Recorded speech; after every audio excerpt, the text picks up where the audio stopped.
നമസ്കാരം. NCTVയുടെ വാർത്തകൾ ഇതുവരെ എന്ന ന്യൂസ് ബുള്ളറ്റിനിലേക്ക് സ്വാഗതം. ഇന്നത്തെ പ്രധാന വാർത്താ സംഭവങ്ങൾ നോക്കാം. തൃശൂരിലെ ചില മേഖലകളിൽ മിന്നൽ ചുഴലി. വില്ലടം, വിൽവട്ടം, ചേറൂർ, പൂച്ചട്ടി, കൊഴുക്കുള്ളി മേഖലകളിലാണ് മിന്നൽ ചുഴലി അടിച്ചത്. കാറ്റിൽ മരങ്ങൾ വീണ് വ്യാപക നാശനഷ്ടങ്ങളുണ്ടായി. പലയിടത്തും റോഡിൽ മരങ്ങൾ വീണതിനാൽ ഗതാഗത കുരുക്കുമുണ്ട്. റോഡിൽ വീണ മരങ്ങൾ അടിയന്തരമായി മുറിച്ചു മാറ്റാൻ തൃശൂരിൽ നിന്നും അഗ്നിരക്ഷാസേന എത്തി. പൂച്ചട്ടി ഭാരതീയ വിദ്യാഭവൻ കോമ്പൗണ്ടിലും മരം വീണ് അപകടങ്ങളുണ്ടായി. LP വിഭാഗത്തിന് സമീപത്തുള്ള ഗ്രൗണ്ടിനോട് ചേർന്നാണ് മരങ്ങൾ വീണത്. രാവിലെ 9ഓടെയാണ് സംഭവം. കുട്ടികളെ ഇറക്കിയതിന് പിന്നാലെയാണ് അപകടമുണ്ടായത്. വാഹനങ്ങൾക്ക് മുകളിലേക്ക് മരങ്ങൾ വീണിട്ടുണ്ട്. വാഹനങ്ങൾക്ക് കേടുപാടുകൾ പറ്റി.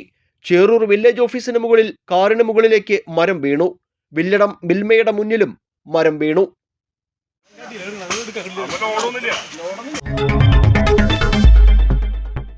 പുതുക്കാട് താലൂക്ക് ആശുപത്രിയിൽ നിലവിലുള്ള മെഡിക്കൽ ഓഫീസർമാരുടെ ഒഴിവുകൾ അടിയന്തരമായി നികത്തണമെന്നാവശ്യപ്പെട്ട് മന്ത്രി K. മുരളീധരന് നിവേദനം നൽകി. ജില്ലാ Congress committee general secretary Sebi Kodiyan, Puthukkad panchayat വികസന standing committee chairperson Jolly Chukkiri എന്നിവരുടെ നേതൃത്വത്തിലാണ് മന്ത്രിക്ക് നേരിട്ട് പരാതി സമർപ്പിച്ചത്. പുതുക്കാട് താലൂക്ക് ആശുപത്രിയിൽ 4 കാഷ്വാലിറ്റി മെഡിക്കൽ ഓഫീസർമാരുടെയും ഒരു junior consultant in general surgery തസ്തികയും നിലവിൽ ഒഴിഞ്ഞുകിടക്കുകയാണ്. ആശുപത്രിയിലെത്തുന്ന രോഗികളുടെ എണ്ണത്തിൽ വൻ വർധനവുണ്ടാകുമ്പോഴും ആവശ്യത്തിന് ഡോക്ടർമാരില്ലാത്തത് ചികിത്സാ സൗകര്യങ്ങളെ ദോഷകരമായി ബാധിക്കുന്നുണ്ട്. പ്രത്യേകിച്ച് അടിയന്തര ഘട്ടങ്ങളിൽ രോഗികൾക്ക് തുണയാകേണ്ട കാഷ്വാലിറ്റി വിഭാഗത്തിൽ 4 ഒഴിവുകൾ ഒരേ സമയം കിടക്കുന്നത് പ്രതിസന്ധി രൂക്ഷമാക്കുന്നു. ഈ സാഹചര്യത്തിൽ ജനങ്ങളുടെ ബുദ്ധിമുട്ട് പരിഹരിക്കാൻ ഒഴിഞ്ഞുകിടക്കുന്ന തസ്തികകളിലേക്ക് അടിയന്തരമായി നിയമനം നടത്തുന്നതിനാവശ്യമായ നടപടികൾ സ്വീകരിക്കണമെന്ന് നിവേദനത്തിലൂടെ നേതാക്കൾ മന്ത്രിയോട് ആവശ്യപ്പെട്ടു. രാജ്യത്തെ സാധാരണക്കാർക്ക് വൻ പ്രഹരമേകി കേന്ദ്ര സർക്കാർ നടപടി. പ്രധാനമന്ത്രി ഉജ്ജ്വല യോജന ഗുണഭോക്താക്കളുടെ സബ്സിഡി സിലിണ്ടറുകളുടെ എണ്ണം പ്രതിവർഷം 4 വെട്ടിക്കുറച്ചു. 9 സിലിണ്ടറുകൾ ലഭിച്ചിരുന്ന സ്ഥാനത്താണിത്.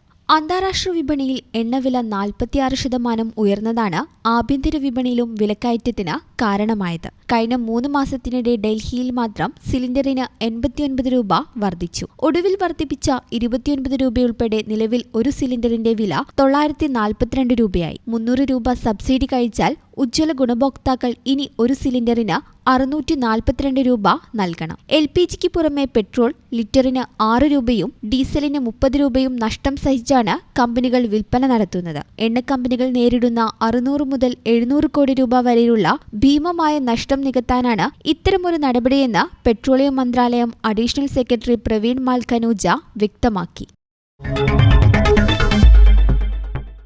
അളഗപ്പ നഗർ പഞ്ചായത്തിലെ വാർഡ് 5 തണൽ സംഘടനയുടെ ജനറൽ ബോഡി യോഗം നടന്നു. പഞ്ചായത്ത് പ്രസിഡന്റ് ഭാഗ്യവതി ചന്ദ്രൻ യോഗം ഉദ്ഘാടനം ചെയ്തു. പൊതുയോഗത്തിൽ പഞ്ചായത്ത് പ്രസിഡന്റ് ഭാഗ്യവതി ചന്ദ്രനെ മുതിർന്ന അംഗമായ തങ്കപ്പൻ നന്ദിക്കര പൊന്നാട അണിയിച്ച് ആദരിച്ചു. ബ്ലോക്ക് തണൽ സംഘടനാ വൈസ് പ്രസിഡന്റ് സുകുമാരൻ, പഞ്ചായത്ത് തണൽ സംഘടനാ സെക്രട്ടറി ഡേവിസ് തരകൻ, എക്സിക്യൂട്ടീവ് അംഗങ്ങളായ CM ജോർജ്, തോമസ് മന്നളി, പുതുതായി തിരഞ്ഞെടുത്ത സെക്രട്ടറി കൃഷ്ണൻകുട്ടി എന്നിവർ പ്രസംഗിച്ചു. സംഘടനയുടെ പുതിയ ഭാരവാഹികളായി president Gopi Koppadan, secretary Krishnankutty, treasurer PP Francis, vice president PP Jose, joint secretary Baby Thomas Mannali എന്നിവരെ തിരഞ്ഞെടുത്തു. കാലാവസ്ഥ.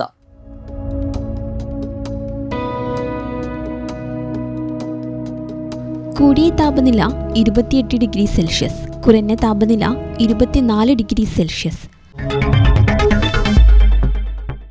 ചാലക്കുടി കൃഷ്ണ ജ്വല്ലറിയിൽ ഇന്നത്തെ സ്വർണ്ണവില